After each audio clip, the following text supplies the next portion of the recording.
রাজনীতি বনাম প্রেমনীতি। লেখনীতে মাহারিন তৃণ। পর্ব সংখ্যা 37। ক্যালেন্ডারের পাতায় কেটে গেছে বিমর্ষ 60টি দিন। শুকনি মাসের গাঢ় কালো মেঘের ছায়া ঘনিয়ে দেখা গিয়েছে রোদ্দুরের হাতছানি। মনের ভেতর একরাশ চাপা কষ্ট নিয়ে সবাই যে যার কাজে মত্ত, কেননা কাজ যে অবধারিত। হাজার সুখ দুঃখের মাঝেও তা হতে মেলে না ছুটি। জীবনের ক্যানভাসে রঙিন নতার মাঝে সাদা কালো আস্তরণ পড়বে ঠিক, কিন্তু তুলির বিচরণ চলবেই। শেহরিনের পরীক্ষা শেষ হয়েছে 2 দিন হলো। এদিকে সান্নিধ্যের বেড়েছে আরও ব্যস্ততা। তার যেন দম ফেলানো নিঃশ্বাসটুকু নেওয়ার সময় নেই। সময়টুকু দেখে শুনে নিতে হচ্ছে অনেকই। দলীয় কাজে আগামীকাল সকালে আবার যেতে হবে ঢাকায়। সকালে নাস্তা শেষে অর্ধাঙ্গিনীর কপালে চুমু এঁটে গাঢ় বের হয় নেতা সাহেব। অন্যদিনের স্বামীকে বিদায় দেওয়া মাত্রই নাজুক লতার মতো নুয়ে পড়ে বেলকনিতে দাঁড়িয়ে। এখান হতে নেতা সাহেবে যাওয়ার দৃশ্যটুকু সে মিস করে না। সারাদিন শেষে সেই তো মধ্যরাতে তার বাড়ি ফেরা। লম্বা সময় ধরে তার দেখা না পাওয়া, তাই যতটুকু সময় কাছে পায় ততটুকুই শেহরিন মনের মতো নির্বিশেষে চাহনিতে লোকটিকে দেখে। চোখে সানগ্লাস, কানে ফোন এঁটে ব্যস্ত ভঙ্গিতে কথা বলতে বলতে বের হয় সান্নিধ্য। তার গম্ভীর কণ্ঠে ক্ষীণ আওয়াজ কানে এসে পৌঁছায় শেহরিনের। একদৃষ্টে তাকিয়ে দেখে মানবীকে। সারাদিন ছোটাছুটি, চট্টগ্রামের আনাচে কানাচে পদচারণা, সভা, সেমিনার, নানান কাজে যখন তার সামনে এসে কোনো এক ধরনের বিরক্তি বা ক্লান্তি প্রকাশ পায় না। বাড়াবাড়িনে শান্ত ও নির্বল, কি সবলীলভাবে দুটো আলাদা জগৎ একসাথে সামলে চলে লোকটি। আসিফ তৎক্ষণাৎ গাড়ি দরজা খুলে দেয়। সান্নিধ্য গাড়িতে প্রবেশ করার মুহূর্তে ফোনে কথা বলার মাঝে হালকা ঘাড় ঘুরিয়ে তাকায় পিছনে। শেহরিন প্রতীক্ষিত নয়নজোড়ার সাথে তার দৃষ্টি বিনিময়ের পর স্বল্পক্ষণের জন্য শেহরিন হুট করে নেতা সাহেবের চাহনিতে অপ্রস্তুত হয়ে পড়ে। গাল হতে হাত সরিয়ে আসে তার সঙ্গে সঙ্গে। সার্বিত অল্প বিস্তার ঠোঁট বাঁকিয়ে ব্রাহ্মণখানা হালকা উঁচু করে হাত নাড়িয়ে দেয় তার প্রিয় কামিনীর উদ্দেশ্যে। শেহরিনের মুখে ফুটে ওঠে অৎফুল্ল প্রস্ফুটিত হাসি।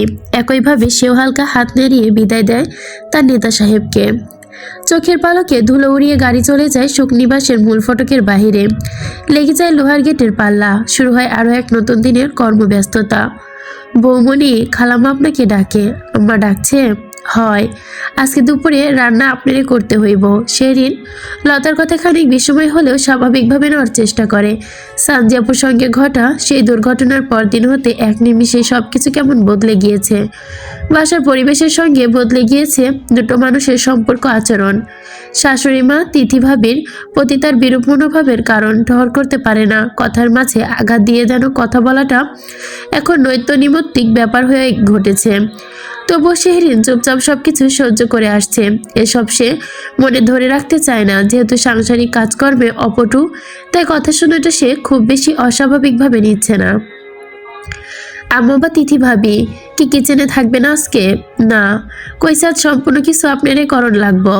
তুমি কি একটু আমাকে সাহায্য করতে পারবে? আমি নিজে সব করব, তুমি একটু মশলার পরিমাণ বলে দিবে শুধু। বুঝতে পেরেছো তো? দুপুরে রান্না বলে কথা, এদিক সেদিক হলে খাওয়াটা নষ্ট হয়ে যাবে। লতা ধীর কদমে এগিয়ে আসে। গায়ের সাথে ওড়না শক্ত করে বেঁধে মুখ বাঁকিয়ে বলে, বৌমণি, আমার সাহায্য করতে আপত্তি নাই, কিন্তু তোমার শাশুড়ি আর তিথি ভাবি হইল ডাইনির ডাইনি। কল্লার কল্লা, কামের বেডি আমরা। আমগরে রান্নাঘরে দেখলে জাত চইলা যাইব তা করে। এভাবে বলতে হয় না লতা, আমার আসলে রান্নার বিষয়টা খুব সচেতন। আমারে বুঝ দিতে হইব না বৌমণি। আমরা 7 বছর ধরে এই বাসায় আছি। কার মন কেমন ধারা সব বুঝবার পারি। অঢেল টাকা থাকলেই হইল না, মন থাকানো লাগে। এই বাড়িতে সানজিয়া পার আপনি ছাড়া কোনো মাইয়া মানুষের মন ভালা না। আত্মীয় স্বজনগুলোও ওই রকমই, সব কাজ করায়, আর একটু কিছু হইলেই রান্নার হাঁড়ি পাতিল হাতে তুলে নেয়। আপনার শাশুড়ির মন বেচাই হয়ালো রইছে, এত ঘের নাম করে দেখা। শেহরিন চুপচাপ লতার কথা শুনে কাঁধে আলতো করে হাত রাখে, নরম গলায় বলে, রাগ করো না প্লিজ। ধরতে গেলে তোমাদের জন্যই আমরা বাঁচি। এতগুলো মানুষ এই বাসায় কাজ করো, বেশি না, শুধুমাত্র একদিন তোমরা কাজ বন্ধ করো, দেখবে আমরা চলতেই পারছি না, কোনো কাজ গুছিয়ে করতে পারছি না। তোমাদের ঘৃণা করার প্রশ্নই আসে না। মূল্য পায় না বৌমণি, নিজে মনে কইরা কাম করি।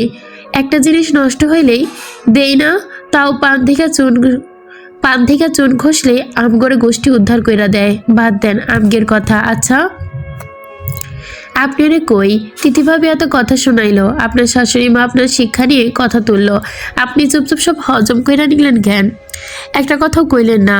জানেন কালকায় আমার মন খারাপ লাগছিল, ওইসব কিছু না, বড় একটু বকি। এই ক্ষেত্রে দোষ তো আমার, বলো কি দোষ করছেন আপনি? কি সুন্দর হাতে হাত কইরা কাজ করলেন, তিথিভাবে ইচ্ছা কইরা আপনার শাশুড়িরে দিয়া কথা শুনাইছে। শেহরিন জোরপূর্বক মুখে হাসি টেনে আনে, লতার হাত ধরে বলে, আচ্ছা না শোনাই, সমস্যা নেই, বড় বোনেরা ছোটদের সাথে কেমন করি। এখন চলো তো তুমি, দেরি হলেও কিন্তু আরো বকবে। আপনার ছুটি কয়দিনের? বেশি না, তাড়াতাড়ি দ্বিতীয় বর্ষে ক্লাস শুরু হয়ে যাবে। পড়াশোনা কইরা চাকরি করেন বৌমনি, এসব সংসার দায়িত্ব ঝামেলা সামলানো মেলা কঠিন। হাজার কইরাও মন পাইবেন না, আগে বুঝি নাই এখন বুঝতেছি পড়াশোনার কি দাম। আজ যদি কয়েক পাশ দিতাম মানুষের বাড়ির কাজ কইরা খাওয়ান লাগতো না, কিছু একটা কইরা পারতাম ঠিক মতো। মেয়েদের পড়াশোনার পাশাপাশি সংসারের কাজ শেখাটা অনেক জরুরি রতা, সব কিছুই টুকটাক জানতে হয়। এক্ষেত্রে তুমি ভুল করেছো পড়াশোনা না করে, আর আমি ভুল করেছি সংসারের কাজ না শিখে। আমি আসলে কখনো জানতাম না বিয়ের পর মেয়েদের জগৎটা অন্যরকম হয়, এসব নিয়ে কোনো ধারণাই ছিল না। আপনার মায়ে থাকলে ঠিকই পারতেন বৌমনি, মা না থাকায় দুনিয়া অন্ধকার। শেহরিন লতা নিজেরা নিজেদের দুঃখ বিলাস করতে করতে নিচে নামে। মিসেস নাজদিম কক্ষের সম্মুখে আসতেই লতা শেহরিনের হাত টেনে ধরে, শুকনো গলায় বলে, আপনি যাইয়া কথা শুনায়েন না, আইসেন, আমি আমার কামে যাই, খালাম্মা যদি অনুমতি দেয় আমারে ডাক দিয়েন, আপনারে সাহায্য করবনি। এই অনুমতি না দিলে তো রান্নাঘরে পাই থুই আর সাহস পাই না। আচ্ছা ঠিক আছে। লতা চলে যেতে শেহরিনের বুকে হাত দিয়ে লম্বা একটা শ্বাস টেনে নেয়। বুকের ভেতর হৃৎপিণ্ড তার সজোরে আঘাত করছে, নিজের মানসিকভাবে প্রস্তুত করে কথা শোনার জন্য। মাথা ঠিকঠাক ওড়না টেনে নিজের ভেতরে প্রয়োজনীয় সাহস জুগিয়ে মিসেস নাজনিমের কক্ষে প্রবেশ করার মুহূর্তেই মৃদুভাবে দরজায় কড়া নাড়ে। আম্মা আসবো? এসো। মিসেস নাজনিম বিছানায় বসে কাপড় ভাঁজ করতে ব্যস্ত। শেহরিন কক্ষে প্রবেশ করতে আর চোখে একবার দৃষ্টি তুলে তাকান, অথবা রুক্ষ চিত্তে বলেন, পুরোটা দুপুর রান্না আজকে তুমি করবে, আশা করি তোমার বা সানিদের এতে সমস্যা নেই। যদি সমস্যা থাকে তাহলে আগেই বলে দাও, আমি কোনো ঝামেলা চাই না, কারো কথাও শুনতে চাই না। সমস্যা নেই আম্মা, ঠিক আছে যাও। আম্মা একটা কথা ছিল, দয়া করে কোনো বাহানা খোঁজো না, আর পরীক্ষার দোহাই তো দিয়েছে এতদিন। আর কি বলতে চাও? শেহরিন ভয়ার্ত চোখে তাকায় শাশুড়ি মায়ের দিকে। মিসেস নাজদিম বিমর্ষ মুখরেখা তার মুখের ভয় জাগিয়ে তোলে। কালকে যে মনে হচ্ছে আজকে তার উপর বেশি রেগে আছে। গলার স্বর তার থেকেও বেশি গভীর, তবু নমনীয় কণ্ঠে ভেদ করে, আম্মা লতাকে একটু সঙ্গে রাখি কিচেনে। লতা কিচেনে কেন যাবে? আমার সঙ্গে একটু থাকবে। যদি কোনো ভুল করি? ভুল কেন করবে তুমি? আজ 2 দিন হলো রান্না দেখছো না? পড়াশোনা জানা মাথা, রান্না ঢুকতে তো সময় লাগে কেন তোমার?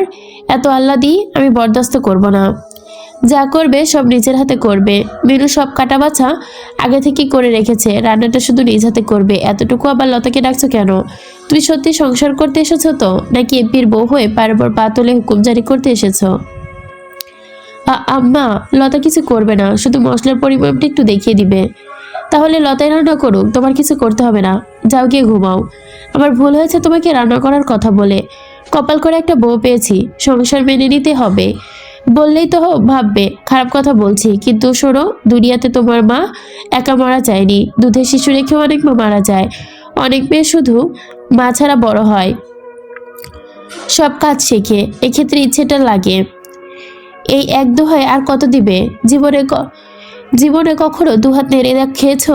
শেহরিনের ঠোঁটের করে ঠোঁট চেপে ধরে ধাতস্থ করে নিজেকে, মাথা নিচে করে মেঝের দিকে তাকিয়ে থাকে এক দৃষ্টে। নিজের প্রতি আক্রোশ জমে ভীষণ, মনে হয় সে শাশুড়ি মায়ের কথাই সমর্থ জানায়। কিন্তু তো ঠিকই তো, জগতে কি শুধু তার মাই মারা গেছে নাকি? আরও অনেকেরই তো মা মারা যায়। তারা কি কাজ শেখেনি? তারাও কি তার মতো অদক্ষ, অপটু? সব কাজ পারে, সে কেন শিখলো না, কেন বুঝলো না এসব দরকার? মিসেস নাজদিম সব কথা ঠিক থাকলেও একটা জায়গায় শেহরিনের একটু মন খারাপ হয়। মামুনির দোহাই তো সে কোথাও আজ অবধি দিয়ে আসেনি, সব ক্ষেত্রে সব জায়গায় নিজের ব্যর্থতা দায়ী করেছে। তবুও কেন আজ এই কথাটা তাকে শুনতে হয়? সবাই তাকে কেন একই কথা বলে আঘাত দেয়? সবাই সান্নিধ্যকে ভেবে ভুল করবে না, সবাই সান্নিধ্য না যে সবাই তাকে মাথায় তুলে রাখবে। আজ ছেলে ভালো জোরও বেঁচে গিয়েছে, অন্য কোথাও পড়লে হয়তো এই হাল হতো। আম্মা আসবো? শাশুড়ি বৌমার কথা চলাকালে হুট করে আগমন ঘটে তিথির। ব্যস্ত উৎকণ্ঠা মাখত সর্দার। মিসেস নাজনীম সঙ্গে সঙ্গে অনুমতি দেয় ভেতরে প্রবেশ করতে। আম্মা, বড় মামা ফোন করেছিল মাত্র। রাদিন মামার অবস্থা তো ভীষণ খারাপ, বাঁচা মরার লড়াইয়ে আছে। কি বলছো তুমি? মামা বলেছেন। মিসেস নাজনীম হাতের ভাঁজকিত কাপড় ছুঁড়ে বিছানায় রেখে উঠে দাঁড়ায়। সেনের মুখোমুখি দাঁড়িয়ে কড়া গলায় বলে, হয়েছে তোমার শান্তি? আমার ভাইটা মরে যাচ্ছে, এবার শান্তি পেয়েছো তো? আম্মা। সেন একরাশ বিষময় নিয়ে মেঝেতে দৃষ্টি তুলে মিসেস নাজনীমের দিকে তাকায়। ধরে আসা গলা উপেক্ষা করে নিস্তেজ স্বরে বলে, আম্মা, আমি সত্যি চাইনি ওনার এই অবস্থা হোক। চাউনি মানে কি দরকার ছিল সান্নিধ্যকে বলার? জানো না ওর রাগ কি পর্যায়ে? তোমার সাথে যদি কিছু হয়ে থাকে সেটা তুমি আমাকে বলতে। তুমি কি সান্নিধ্যকে বলতে গিয়েছিলে কেন? তুমি দেখি একটু কিছু সহ্য করতে পারো না। কিছু হতে না হতে সান্নিধ্যের কানে পৌঁছে দাও। এত বাচ্চামি করলে সংসার বুঝবে কবে? কথা হজম করতে শিখো মেয়ে। এখন এই মানুষটা যদি মারা যায় এর দায়ভার নিতে পারবে? আমাকে বলতে হয়নি ভাবি, উনি নিজ চোখে দেখেছেন। তুমি বোঝাতে পারোনি সান্নিধ্যকে, বলতে পারোনি সেরকম কিছু না। পরে না হয় আমরা বিষয়টা দেখে নিতাম। গায়ে কি তোমার ফসকে পড়ে গিয়েছিল? শরীরের চোখে যেন আবছা জল জমে। তিথিভাবের কথা গলদকরণ নিতে যেন বেশ বেগ পেহতে হচ্ছে। একটা মেয়ে হয়ে আরেকটা মেয়ের মান ইজ্জতের ব্যাপারে এত হেলা কিভাবে করতে পারে, প্রশ্নবিদ্ধ করতে পারে? অন্যায় তো সে করেনি। বাবার স্বপ্ন, বাবার বয়সী লোক নোংরা কথা বলেছে, এই ঘটনা তো তিথিভাবির সাথেও ঘটতে পারতো। তখন কি একইভাবে কথা বলতো? অপয়া মেয়ে সংসারে এসে বুঝি একই রকম হয়? একটার পর একটা দুর্ঘটনা ঘটিয়ে চলেছে। আমরা এই মেয়েটাকে বড় ক্ষতি, আমার মেয়েটার একটি বড় ক্ষতি হলো। আমার ভাইটির জীবন মরণের সন্ধিক্ষণ। জানি না সামনে আর কত কি সহ্য করতে হবে। শনি তো ঠিক বুঝবে ভাইয়ের কথা না শুনে ভুল করেছিল, এখন বুঝতে পারছে না। বিশ্বাস করে না আম্মা? অম্বেশাকে দেখে কালকেও আমার খুব আফসোস হয়েছিল। মেয়েটা কি লক্ষ্মী হয়েছে। মামিমা বললেন, রান্না বান্না বেশ দক্ষ, সবকিছু পারফেক্ট। তোমার দেবর ভালোই বুঝলো না। তিথি এক নজরে শরীরের দিকে তাকিয়ে অনুযোগের সুরে বলে, যাই হোক, কিছু বলতে চাই না। আপত্তি? আপনিও কিছু বললেন না আম্মা? আপনার ছোট ছেলের কানে এসব গেলে আবার ঝড় উঠাবে। সে তো বোঝার আর কিছু বোঝে না। যা বললাম এগুলো নিশ্চিত আপনার ছেলের কানে পৌঁছে যাবে। আর আমার সংসারের বিষয়ে জবাবদিহি করতে হবে। শোনো শেহরিন, একটা উপদেশ দেই। সংসারের সব কথা সব কাজে বাড়ির পুরুষদের জানাতে হয় না। কিছু কথা নিজেদের মধ্যে গোপন রাখতে হয়। সব বিষয় তাদের জড়ানো একটা বাজে অভ্যাস দূর করবে আশা করি। শেহরিন ঠোঁট চেপে নিজের কান্না দমায়, নিজেকে বোঝাতে অবিরাম ভাবে। এই ভুল ধারণাটা সে কিভাবে ভাঙবে তাদের সামনে, যে সে নেতা সাহেবকে কিছু বলে না সংসার সম্পর্কে। এই যে আজ 3 দিন হলো তার ওপরে কথার বান ছুটছে, ঘূর্ণীয় বানের মতোই। তাকে বুঝতে দেয়নি একটু, হাসি মুখে সবসময় থেকেছে। আমি বিকালে হাসপাতালে যাব দেখতে। তোমার বাবাকে বলে দিবে আমাকে কৈফত দিতে যেন না হয়। আর তারা না মানুক, ভাই তো আমার। ঠিক আছে আম্মা। দুপুরের রান্না কি হবে আজকে? সেদিন ধীরে পদক্ষেপ করে ঘর থেকে বের হতে চায়। চোখে হাত মুছে টুপ করে জল ঝেড়ে ফেলে এক ফোঁটা পানি, অতি স্বর্ণপণে মুছে ফেলে। পা বাড়ায় কিচেনের উদ্দেশ্যে। আম্মা, আপনাকে একটা কথা বলার ছিল। তিথি শেরিনে চলে যাওয়ার পানে তাকিয়ে দরজায় হালকা টেনে দিয়ে শাশুড়ির মায়ের সম্মুখে এসে দাঁড়ায়। ধীর কণ্ঠে ঠিকরে বলে, আম্মা, আপনি প্লিজ সানজিকে শেনের কাছ থেকে দূরে রাখবেন। সানজি অনেক সহজ সরল মেয়ে, যে যেটা বোঝায় সেটাই বুঝে নেয়। আমার কেন জানি মনে হচ্ছে এসবের পেছনে শেহরিনের হাত রয়েছে। এই মেয়েটা কিন্তু আগে হতেই সানজির সম্পর্কে কথা জানতো, দেখাও করেছে। সঞ্জয় ছেলের হাবভাব বুঝতে না পারলেও এই ধুরন্দাস মেয়ে কিন্তু ঠিকই বুঝতে পেরেছে, কিন্তু ইচ্ছাকৃতভাবে বলেনি। কি বলছো তুমি এসব বৌমা? সেদিন জেনেও বলবেন না কেন? ওর সাথে তো সানজি সম্পর্ক ভালো। আম্মা, সম্পর্ক ভালো হলে কি? ভালো তো সব ওপরে থাকে, আর হিংসা মনে মনে। হিংসা করতে বলেনি। কিন্তু হিংসা বা করবে কেন? অনেক কারণ আম্মা, হতেই পারে ভাই বোনেরা তো ভালোবাসা মায়া মমতা সহ্য হচ্ছে না। মিসেস নাজনীন কিছুক্ষণ স্থির হয়ে দাঁড়িয়ে কপালে ভাঁজ ফেললো, মাথা নাড়ালো, দীর্ঘশ্বাস ফেলে বললেন, কথাটা মন্দ বলনি। এটা নিয়ে আমার ভয় ছিল, সবাই তো আর তোমার মতো নয়, এটা আমার বোঝা উচিত ছিল। যাই হোক, সানজি আপাতত তানিশার কাছে কিছুদিন থাকুক, পরবর্তীতে বাসায় এলে আমি আবার আলাদা করে দিব, একদম কোনো ছাড় হবে না। বিষয়টা খেয়াল রাখবেন আম্মা, অবশ্যই। এর ভুল আমি বারবার করব না একবার। আনারি হাতে দুপুরে রান্না ব্যস্ত শেহরিন। ফর্সা মুখরেখা তার লাল টকটকে হয়ে গেছে, কপাল ছুঁড়ে বিন্দু বিন্দু সেদুকণা। ফোনে একবার নজর বোলায়, 10 বার দেখে দেখে সে মশলার পরিমাণ ঠিক করে নিচ্ছে। একটা আইটেম হলেও তাও অসুবিধা হতো না। দুপুরের জন্য 5-5টা আইটেম নির্ধারণ করা, এর মধ্যে ভাজাভুজিটা কোনো মতে পার করে এলেও আটকায় মাছ রান্নাতে। ঝোল চোখে এসে চোখে সে কিছুতেই মনোতৃপ্তি পারছে না। বৌমনি মশলা বাটা ওইখানে রাইখা গেলাম। সেরিন পিছু করে মিনু খেলাকে দেখে যেন প্রাণ ফিরে পায়। চামচটা দেখে পিছু করে হাত মুছতে মুছতে জড়ানো গলায় বলে, খালা একটু হেল্প করুন প্লিজ। কি করতে হইব? একটু ঝোল দেখে না ঠিক হয়েছে কিনা। আমি কিছু বুঝতে পারছি না, মনে হচ্ছে ভালো হয়নি। ও দেখো, চিংড়ি মাছ তুমি বাটা মশলা ছাড়াই রান্না কইরা ফেলাইছো? তাহলে কেবল যে বাটা মশলা আনলাম এটা দিয়ে কি করবা? সেন কপাল কুঁচকে মিনু খালার কথায় বোঝার চেষ্টা করে। মন ভালো না থাকলে বুঝি রান্নাতেও মন বসে না। রান্না ভালো হয়নি আজকে, সবকিছু কেমন যেন উল্টাপাল্টা হয়েছে। চিংড়ি মাছ বোনার সময় খেয়াল ছিল না যে মিনু খালা মশলা বাটতে গিয়েছে। বারে বারে তিথি ভাবির মুখে অম্বেশের কথা মনে পড়ছিল। আমি কি করেছি, কি হচ্ছে কিছু বুঝতে পারছিল না। কি করব খালা এখন? তাহলে খাওয়া কি যাবে না? খাওয়া যাবে, তাই স্বাদ কম লাগবো। এখন কি যদি অল্প আছে একটু রান্না করি, হবে না? তরকারি হইয়া আইছে, এখন আর দেওয়া যাইব না, দিলে মশলার গন্ধ হইব। শেরিন ডান হাতে কপাল ঠেকিয়ে অসহায় দৃষ্টিতে তাকায়। নিজের ওপর রাগ দুঃখে তার চোখ ঘোলাটে ভাব চলে আসে। সব উল্টাপাল্টা কি তার সাথে হতে হয়? সব ব্যর্থতা কি তার কপালেই? মিনু খালা হতাশ চোখে তাকিয়ে কিচেন থেকে বের হয়ে যায়। কিছুক্ষণ থাকলে আবার এটা নিয়ে কথা শুরু হবে। মিসেস নাজিমের ভয়ে বাড়ির সব সহযোগীদের একই অবস্থা, তটস্থ থাকতে হয় সবসময়। বিষণ্ণ মুখে দুপুরে রান্না শেষ করে শেহরিন সবকিছু পরিষ্কার করে বের হয় ডাইনিংয়ে খাবার সাজাতে। আসন্ন ঝড় সামলানোর জন্য মন মানসিকতা তার আজ একদমই নেই। তবুও সে নিশ্চিত কথা তাকে শুনতেই হবে। যা রান্না করেছে কারোই মনোমানসই হবে না। ইস, একটু যদি লতাকে কাছে রাখার অনুমতি পেত, আর এত গন্ডগোল হতো না। একদিন দুদিন সাথে থাকার পর ঠিকই একা একা সামলাতে পারতো। এইটুকু অন্তস্থ বিশ্বাস তার নিজের প্রতি আছে।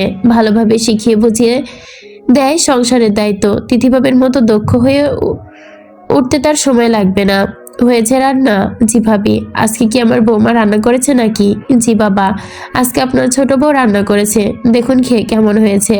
শাহজাহান সাহেব প্রফুল্ল মনে চেয়ার টেনে বসে, সন্তুষ্ট চিত্তে খাওয়ার আগে বলে দিচ্ছে, আমার ছোট বউয়ের রান্না হবে 10-এ 10। তিথি খাবার বাড়তে বাড়তে বাঁকা এসে বলে, বাবা, সারফাত সান্নিধ্য কেউ লাঞ্চে আসবে না। সান্নিধ্য হয়তো আসবেই না, তাসিনের বাবা তো আসার কথা রয়েছে। ওয়েট করি তাহলে, একসঙ্গে খাই। নানা বাবা, আপনার ছেলে ঠিক নেই, আস্তে আস্তে 4টা-5টা বাজতে পারে। মিসেস নাজিম ভারী মুখে খাবার টেবিলে এসে বসেন। শেহরিন এগোয় শাশুড়ি মাকে খাবার সার্ভ করতে। অন্তরাত্মা তার শুকিয়ে খাখা করছে, ভয়ে জড়তায় কাঁপছে মৃদুভাবে। মাছটা মনে হচ্ছে বেশি ফ্রাই করে ফেলেছে শেহরিন, একদম কালো হয়ে গিয়েছে। তাসিন এখন খেলে হয়, খাবে খাবে, শুধু বলবে শেহরিন রান্না করেছে, ব্যাস চেটে পুটে খাবে। তা সে নিচে নামবে না? কার্টুন দেখছে। বললাম নিচে আসতে, আসবে না বলেছে, তাই নিয়ে যাচ্ছি। স্কুল থেকে এসে কিছু খায়নি। বলো কি, নিয়ে যাও তাহলে তাড়াতাড়ি। তিথি তাসিনের খাবার প্লেটে বাড়ার বাহানায় ইচ্ছাকৃতভাবে দেরি করে। তার অপেক্ষা বাড়ির ছোট্ট বউয়ের রান্না কেমন হয়েছে আজকে সেটা জানার। শ্বশুর শাশুড়ি প্রতিক্রিয়া দেখতে ব্যাপক উৎসাহী সে।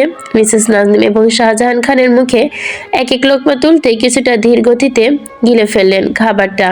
মুখরেখা দেখে অনুমান করা যাচ্ছে খাবারের স্বাদ কেমন হয়েছে। শাহজাহান খান তৎক্ষণাৎ কোনো প্রতিক্রিয়া না জানালেও মিসেস নাজনীন 1 সেকেন্ড নাই করে কথা শোনাতে। শব্দ করে হাত দাঁড়ায়, প্লেট সরিয়ে দিয়ে তিক্ত গলায় বলে, এগুলো কি অখাদ্য রান্না করেছো তুমি? মুখে তো দেওয়া যাচ্ছে না। ছি, কি হয়েছে আম্মা, খাওয়া যাচ্ছে না? আহা নাজনীমা, তো উত্তেজিত হচ্ছ কেন তুমি? মেয়েটা ধীরে ধীরে একটু শিখছে, এদিকে দিক তো হবেই। মা হয়ে মেয়ের ভুল মেনে নিতে পারছো না? আপনার দোহাই, আপনার দোহাই, আমি দয়া করে আর আদরে বৌমার সাফাই গাইতে আসবেন না আমার সামনে। অনেক তো হলো, আর কত শিখবে? কবে শিখবে সে? 7 দিন হয়নি এক্সাম শেষ হয়েছে, শিখবে আস্তে আস্তে। আর সান্নিধ্য তো বলে দিয়েছে শেহরিন রান্না করতে না করলেও চলবে, তোমার অসুবিধা হলে বলো। তিথি হাতের প্লেটটা স্বর্ণপরে টেবিলে রাখে, শাহজাহান সাহেবের দিকে তাকে নরম সুরে বলে, এমপি মিনিস্টারের বউরা রান্না করবে না স্বাভাবিক, বাট তাই বলে কি সব দায়িত্ব আমার? বাবা, আমার ফ্যামিলির ব্যাকগ্রাউন্ড কিন্তু হাই ক্লাসের, তবুও কিন্তু আমি রান্না করি। এতটা ফেভার কিন্তু আমি নেই না, এতটা ফেভার নিয়ে চলিও না যতটা না শেহরিন সান্নিধ্য থেকে পেয়ে চলেছে। সরি মা, ভুল বলবেন না, সবকিছু একটা নির্দিষ্ট সীমা রয়েছে। আমি জানা মতে তুমি তাসিনের 3 বছরের মাথায় সর্বপ্রথম কিচেনে প্রবেশ করেছিলে। এর আগে স্টাডি কমপ্লিট করেছো, 1.5 বছর জব করেছো, তারপর এসেছো সংসারে। মনে আছে প্রথম প্রথম রান্নায় তুমি লবণ কিভাবে দিতে কি দিতে না? আমার কিন্তু এখনো মনে আছে, আমি কিন্তু কিছু বলিনি, বরং উৎসাহ দিয়েছি। তুমি খুশি মনে সেটা একসেপ্ট করতে। এখন কিন্তু বেশ ভালো রান্না শিখেছো, এক্ষেত্রে শেহরিনকেও একটু ফেভার দাও, দেখবে সেও পারছে। রাজনৈতিক ব্যক্তিদের মাথায়ও বেশ ভালোই ঘিলু থাকে, আর তারও এক প্রমাণ পেল তিথি। শ্বশুর সাহেব কথায় একদম চুপসে গেল সে, মনে মনে রাগ হলো ভীষণ, পুরো ইতিহাস চাপড়ে এসেছে। ঠিক আছে, আগে ঠিক আছে, আপনি আর আপনার ছেলেরা আপনার ছোট বউকে ননির পুতুল হিসেবে তৈরি করে রাখুন, কিছু করতে হবে না তাকে। শাহজাহান সাহেব বিরক্তিতে কপাল ভাঁজ করে খেতে খেতে বললেন, নাজনীন, সান্নিধ্যের কথা ভুলে যেও না। আমি কিন্তু কখনো তোমার প্রতি বিদ্রুপ আচরণ করিনি, ইভেন এত বড় ঘটনা ঘটে যাওয়ার পরও চুপ আছি। মানে মানে খুব সিম্পল, আমার বাসায় এসে আমার ছেলের বউকে তোমার ভাই নোংরা কথা বলেছে। সাহস হয় কিভাবে তার আমাকে আমার বাড়িতে এসে আমার ছেলের বউকে নিয়ে এই ধরনের কথা বলা? বা আমাদের ছেলেদের কি সে চেনে না? সান্নিধ্য সরফা যদি চুপ থাকতো, আমি নিজে একদম মাটিতে পুঁতে দিতাম। এসব কিন্তু আমি বরদাস্ত করব না। তোমাকে কিন্তু এখনো বিন্দু পরিমাণ কথা শোনায়নি।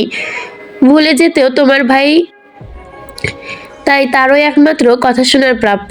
অযথা কখনো আমি কারো অসম্মান করি না, এটা তুমিও জানো। মিসেস নাজিম থমথম মুখরেখায় খাবার টেবিল ছেড়ে দাঁড়িয়ে পড়ে। খিদে মিটে গেছে তার, আর খাওয়ার ইচ্ছে নেই। ছোট বৌমার বন্দনায় কম কি হলো আর? এখন বুঝতে পারবে এখন বুঝতে পারেন না ঠিক, কিন্তু একদিন সময় হলে ঠিকই বুঝতে পারবেন। আদর দিয়ে কাকে মাথায় তুলছেন? সে আপনার সংসার সর্বনাশ করছে, আপনার ছেলেদের সর্বনাশ করছে, মেয়ের সর্বনাশ করছে। মেয়ের সর্বনাশ করছে মানে কিচ্ছু না। মিসেস নাজনীন খাবার ফেলে হনহনিয়ে ছুটে যায় নিজ কক্ষে। শাহজাহান সাহেব নিচের পাতের অর্ধেক খাবার ফেলে উঠে দাঁড়ান, নিতস্ত গলায় ছোট্ট বধূর মাথায় আলতোভাবে বাম হাত রেখে বলে, মন খারাপ করো না বৌমা, তোমার শাশুড়ি মা ভাই বলতে পাগল, তাই তো দোষ ত্রুটি দেখে চলে গেলেন তোমার ওপর বাড়তি রাগ ফেলাতে। তবে চিন্তা করো না, সব ঠিক হয়ে যাবে। আমি সানিধ্য কিংবা সারফাস কেউ অন্যকে প্রশ্রয় দিব না। আমাদের কাছে তোমরা হচ্ছ রত্ন।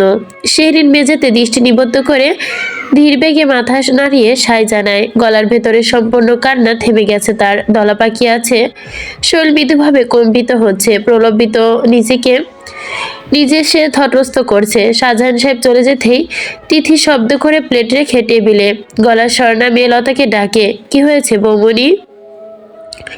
আমিনকে তাড়াতাড়ি বাহির থেকে খাবার আনতে বলো, আমি মেনু আর রেস্টুরেন্টের নাম লিখে দিচ্ছি, যেখান থেকে আনতে বলবি যেখানে লিখে দিব সেখান থেকে আনতে বলবি। আমার ছেলেটা না খেয়ে আছে, এগুলো তো খেতেই পারবে না, যা অবস্থা। পৃথিবীতে মা না থাকলে পৃথিবীতে মা না থাকলে মেয়েদের জীবন থাকে না বাবা, বরং সেই হারাম সময় থেকে তাকে সবকিছু শিখে নিতে হয়, জানতে হয়। এই দুনিয়ার সঙ্গে মোকাবেলা করার জন্য সবকিছু আয়ত্তে আনতে হয়। কেন তুমি আমাকে কিছু শেখাওনি বাবা? কেন বোঝাওনি মেয়েদের বিয়ের আগে জীবন আর বিয়ের পরের জীবন আলাদা? আমার যে নিজের প্রতি নিজের ধিক্কার জমছে। রেজন সাহেব নিশ্চুপ মেয়ের কান্নার করা শব্দ অতি কষ্টে সহ্য করে যান। কিছু বলার মতো ভাষা খুঁজে পাচ্ছেন না তিনি। কি বলবে? মেয়েকে তার সান্ত্বনা দিবে কিভাবে? তিনি বললেন, মেয়ে তার কান্না থামাবে? বাবা, মেয়েরা যতই আদরে বড় হোক না কেন, যত বড় ফ্যামিলিতে বিয়ে হোক না কেন, তাকে সাংসারিক বিষয়টা কিছু না কিছু ধারণা রাখতে হয়। এক্ষেত্রে একদম জিরো আমি বাবা, একদম জিরো। আমার এত ব্যর্থতা ভালো লাগছে না। মা, একটু শান্ত হও তুমি। বাবা তোমার কান্নায় ভীষণ কষ্ট পাচ্ছে। তুমি যদি কান্না না থামাও, আমি তোমার প্রবলেম সলভ করবো কিভাবে বলো? বাবা মুখে সমস্যা সমাধানের কথা শুনে সে নিজের কান্না দমাতে চেষ্টা করে। ফুপে ফুপে বা হাতের তালুতে চোখ মুছতে মুছতে বলে, আমাকে এমন কিছু টিপস দাও যাতে বাসার আমাকে একটু ভালো সবাইকে আমি একটু ভালো রাখতে পারি। আমাকে পছন্দ করুক ঠিক আছে, কিন্তু আমি তাদের চক্ষুশূল হয়ে থাকতে চাই না। এটা অসম্ভব মা। দুনিয়াতে তুমি আলাদাভাবে সবার কাছ থেকে ভালো হতে পারবে না। হ্যাঁ পারবে, তবে অন্যায়কে সামর্থ্য দিতে হবে। তুমি কি অন্যায়কে সামর্থ্য দেওয়ার জন্য প্রস্তুত? তুমি কি চাও সেটা? চাই না মা, আমি মানছি আমার ভুল হয়েছে।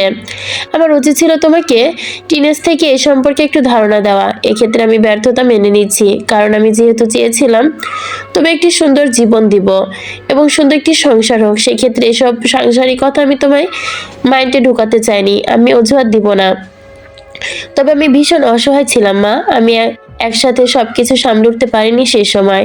তোমার মামুনি চলে যাওয়ার পর আমার নিজের জীবনই উল্টে পাল্টে গিয়েছিল। সাজানোর পরিবার ধ্বংস হয়ে গিয়েছিল। তুমি ডিপ্রেশনে নিমজ্জিত ছিলে। আমার কর্মজীবন, ব্যস্ততা, সবকিছু ফেলে আমি পারিনি সেভাবে তোমাকে সময় দিতে। সবকিছু মিলে আমি নাজেহাল হয়ে পড়েছিলাম। আমি এর মধ্যে বাড়তি কিছু ভাবিনি। ডলি বুবু যখন ছিল তখন কেন শিখালো না? সে তো জানতো আমাকে একসময় এগুলোর সম্মুখীন হতে হবে। মা, আমি কখনো নিজের দায়ভার অন্যের ওপর চাপাবো না। আমি ব্যর্থতা নিজে মেনে নিতে পারি।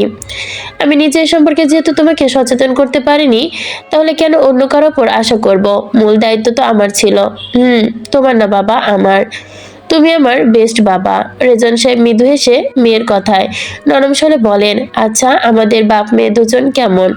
আমরা একটা আলাদা দিন নিয়ে ভাবি কিভাবে এই সমস্যাগুলো সমাধান করা যায়, কিভাবে এ থেকে মুক্তি পাবে। জি বলো। তুমি কি তাদের জানিয়েছো তুমি এই বিষয়ে সম্পূর্ণ অপরিপক্ক? জানাতে হয়নি বাবা, তারা আমার কাজ দেখেই বুঝতে পেরেছে। আজ পরীক্ষা কেমন হয়েছে? আলহামদুলিল্লাহ ভালো। পড়াশোনার দিকটা তাহলে কোনো সমস্যা নেই? না বাবা, এক্ষেত্রে ভীষণ সিরিয়াস। রেজাল্ট সাহেব লম্বা শ্বাস ফেলে শান্ত গলায় বলে, আমি আগেও বলেছিলাম এখানে তোমার অনেক ধৈর্য। আল্লাহ তোমাকে এই গুণটি বেশ দিয়েছে। তোমার তোমার পার করে আসা এতগুলো বছর জীবনে ক্রাইসিস মোমেন্টগুলো অনেক ধৈর্য পরীক্ষা দিয়েছো এবং প্রত্যেকটিতে একটি পজিটিভ ফলাফল পেয়েছো। তুমি তোমার নতুন এই জীবনে একটা চ্যালেঞ্জ হিসেবে নাও মা। মনে করো তুমি মাত্র শেখার চেষ্টা করছো প্রথম ধাপে। একটা বাচ্চা নতুন পড়া শুরু করলে তাকে কিন্তু অজস্র ভুল হয়, তাই বলে ছেড়ে দিবে নাকি? কখনোই না। ধীরে ধীরে সেই বিষয়টা সে রপ্ত করতে থাকে। সেক্ষেত্রে একটা স্ট্রং গাইডলাইন থাকে বাবা। আমার সেটা শেখার ধাপ স্ট্রং গাইডলাইন নেই। আমি শিখতে চাই তাদের থেকে, কিন্তু তাতে প্রয়োজনীয় সর্বোচ্চটুকু সাপোর্ট, যে সাপোর্টটুকু আমি পাই না। আমি অভিযোগ আনছি না, কিন্তু বিষয়টা আমাকে ভীষণ অবাক করছে। আমার নিজেরও অভিযোগ নেই, আমার দোষ ভুল আমি স্বীকার করে নিচ্ছি, কিন্তু মানবিকতা দেখিয়েও মানুষ কিন্তু অনেকটা কাজে সাহায্য করে। তোমার ভাগ্যে হয়তো সেই জিনিসটা ল্যাকি নেই। সে রিনের ঠোঁট চেপে ধরে মাথা নাড়ায়। ধরে আসা গলা উপেক্ষা করে বলে, আমার এটা মেনে নিতেই কষ্ট হচ্ছে বাবা। যদি ওনার ক্ষেত্রে কোনো ল্যাক পেতাম তাহলে আমি টিকে থাকতে পারতাম না। মানুষটা অতিরিক্ত হেল্পফুল কনসেপ্ট আমার প্রতি। যতক্ষণ সে বাসায় থাকে আমার কোনো ভয় কাজ করে না, কোনো ওভার থিঙ্কিং মাথায় আসে না, আমার কান্না করতে হয় না, আমার কোনো মহা অপরাধ তার কাছে নেই। এসব কিছুর কারণে আমি নির্বিঘ্নে সবকিছু সহ্য করতে পারি বাবা। আমার কোনো সমস্যা নেই। আমি একটু জাস্ট সবকিছুর সাথে মানিয়ে নিতে চাই। পারবে মা? নিশ্চয়ই পারবে জীবনে চলার পথে। মানুষ কখনো এক জায়গায় আটকে থাকে না, অদৃশ্য ঢেউ তাকে এক জায়গা থেকে অন্য জায়গায় স্থানান্তর করে নিয়ে যায়। তোমার একসময় মৌসুমের পরিবর্তন হবে, আজকের এই অবস্থা ক্ষণস্থায়ী এটা নিয়ে ভেবো না। আজ যে ভুলগুলো করেছো কাল ভুলগুলো তুমি ঠিক করে নিবে, ধীরে ধীরে গ্রহ্য করে নিবে ইনশাল্লাহ। কোনো একদিন তো আমার শেহরিন এক হাতে পোলাও রোস্ট করবে, অপর হাতে ফাইলে সিগনেচার করবে, এটা আমার বিশ্বাস। শেহরিন বাবার আত্মবিশ্বাসী কথা শুনে আবেগপ্রবণ হয়ে ওঠে। হুট করে বাধা ভাঙা কান্না মূর্ছে পড়ে। বাবা তার প্রতি একই বিশ্বাস রয়েছে যে তার মেয়ে করবে, অথচ মনস্থির দিয়ে ভীষণভাবে দুর্বল সে। সত্যি কি আমি পারবো, নাকি বাবা মাঝে মাঝে সব পথ চূর্ণ হয়ে যাবে?